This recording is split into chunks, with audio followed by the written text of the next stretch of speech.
one lady, she passed away. And now this is the Shaykh, he's narrating his story. He's the one who witnessed and he's the one who was in the graveyard. He said that, from the beginning,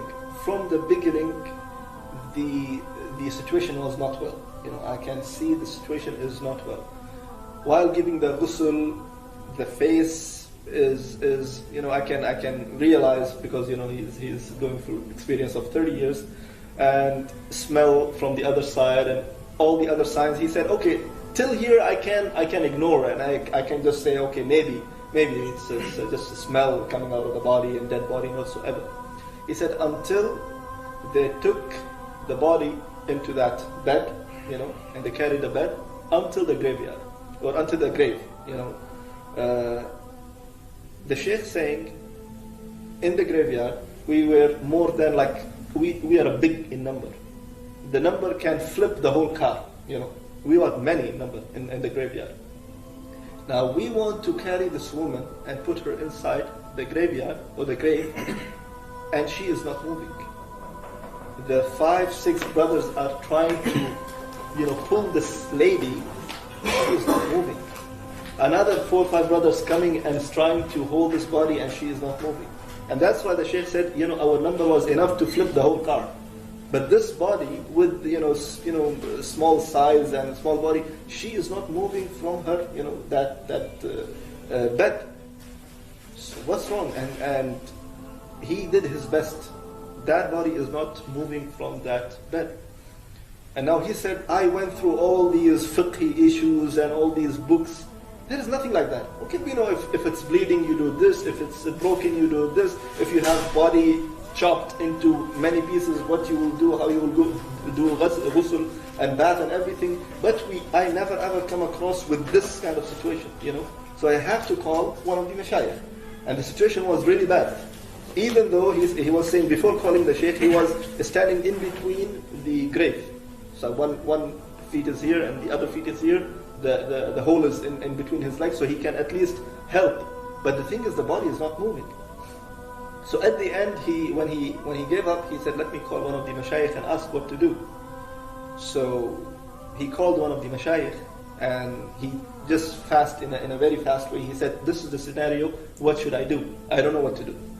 So the Shaykh said, well, keep reading, start reading the Quran whatsoever. So he said, well, according to my experience, the dead person will not hear, so why I have to read? He said, just read, I cannot give you any answer, just read that. So he said, okay, I came back to the dead body, and I started reading randomly, some from the Surah Yasin, some from Surah Al-Qaf, some verses from here and some verses from here.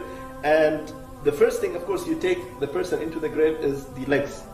So I saw the people are able to lift one leg only. Imagine, people are lifting one leg. So he said, Alhamdulillah, at least something better than nothing. So he said, keep reading and reading and reading. And 3 of the sons of this lady, they carry the body inside the grave, and he is still reading. He said something happened. Someone called me. Someone, I think, he just dragged me at the back or something like that. I stopped my qira'ah. I stopped my reading. He said, out of sudden, I just saw that 3 sons went inside the grave. They just fell down, because again the body became very heavy. They couldn't handle it, so they fell down. The body fell down, and the body hit the grave, and So he said, what happened? Why are you doing this to your mother? He said, Wallahi, we don't know. She just out of sudden she becomes so heavy. We cannot carry her. So he said, anyways, I went inside the grave, and I started telling them, okay, and I started reading, and I'm just I'm not stopping reading. I'm just pointing, do this, lift this, and do this.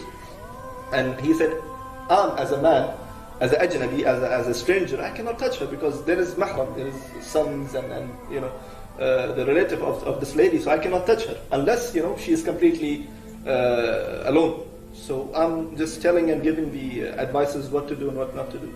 And one of the sons, he's crying, continuously crying.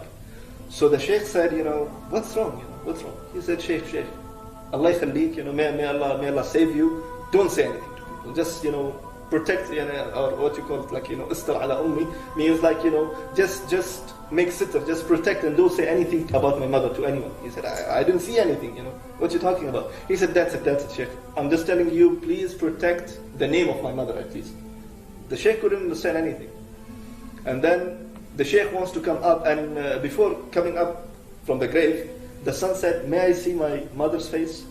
The Sheikh said, okay, let me come up, let me come out of the grave, and you see your mother's face. I cannot, see.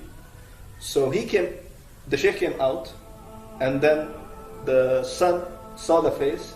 He came out as well, crying a lot, and made the defen and everything. And the son actually, he promised the Sheikh while they were in the grave that I will tell you, but don't say anything to people. I will tell you later on once we are outside the grave.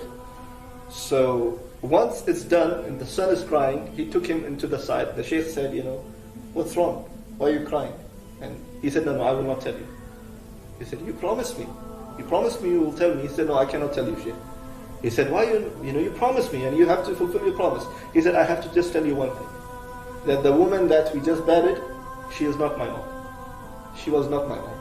The Sheikh said, I have the paper. I have the paper, it's your mother and this is her name and this and that. He said, Wallahi Sheikh, I swear by Allah, when you gave her ghusl, I was there. When you gave her the bath, I was there. Her face was white, And Wallahi, what I saw just now, it was a coal, it was a black stone. And she was not my mom. And he's crying, and he's crying. The Sheikh said, okay, tell me, what's wrong? He said, no, I cannot tell you, Sheikh, and he left. End of the story. Now the Sheikh saying, after a few months, Qaddar Allah, that it was Allah's will that, I prayed again janazah in my graveyard. And a man came to me with a long beard, wearing qatra, and there is a spot of sajda on his forehead. And he said, Sheikh, do you remember me? So he said, no, please remind me, I don't know who you are. He said, do you remember a few months ago, there was a lady refusing going inside the graveyard, grave, and I'm the son. So he said, okay, I think he was before different than now. He said, yes, alhamdulillah, I made a tawbah, and I'm changed. So he said, then why you left? Why you just run away without telling me? You gave me a promise and you have to fulfill your promise. So he said, I will give you now what exactly happened, and I will tell you right now. So the Sheikh said, what happened? He said, my mother, in her whole life, she never ever prayed. In her whole life. She never prayed in her whole life. That was the reason that she is refusing to go, and even now it's a dead body. But the body is refusing to go inside the grave, And when I saw that, I was crying. And then at the end, when I saw the last thing, which is opening her face and the cover on her face, and see, it's completely black. She is not my mother. And I was more depressed and I was more, scared. And this is what happened with me. So this is one of the stories that the Sheikh mentioned. He said, now look, just because she didn't pray for life, and she was lazy to go and get up for prayers, this is what happened, and people saw and witnessed that the body was refusing to go inside the grave.